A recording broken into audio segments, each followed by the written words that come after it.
ஆயிஷா ரலியல்லாஹு அன்ஹா அவர்களை பார்த்து அல்லாஹ்வுடைய தூதர் முஹம்மது ரசூலுல்லாஹ் ஸல்லல்லாஹு அலைஹி வஸல்லம் சொல்வார்கள், ஆயிஷா, நீ எப்போது கோபத்தோடு இருக்கிறாய், எப்போது என் மீது சந்தோஷமாக இருக்கிறாய் என்பதை நான் அறிந்திருக்கிறேன்.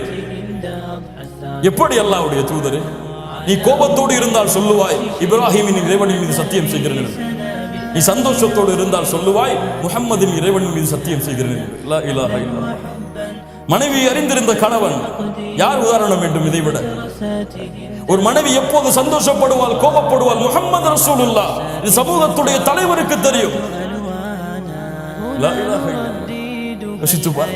அப்படி தெரியவில்லையா, அந்த மனைவியை புரியவில்லையா, அல்லாஹ்விடத்திலே பிரார்த்தனை செய்யுங்கள். எப்போது அந்த பெண்ணை திருமணம் முடித்த உடன் அந்த பெண்ணுடைய நுனியை பிடித்து விட்டு அல்லாஹ்வுடைய தூதர் என்ன ஓத சொன்னார்கள்?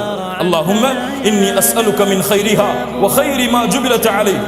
யா அல்லாஹ், இந்த பெண்ணுடைய நன்மைகளை எனக்கு கொடு, இயற்கையில் அமைந்த இந்த பெண்ணுடைய நன்மைகளை கொடு, தீமைகளை, இந்த பெண்ணிடத்திலிருந்து வரக்கூடிய தீமைகளை தடுத்து விடு, இந்த பெண்ணுடைய இயற்கையான தீமைகள், இந்த இயற்கை குணத்துடைய தீமைகளிலிருந்தும் என்னை பாதுகாத்து விடு. எத்தனை பேர் இந்த துஆ செஞ்சோம்? எத்தனை பேர் இந்த சுன்னத்தை ஹயாத்தாக்கணும்?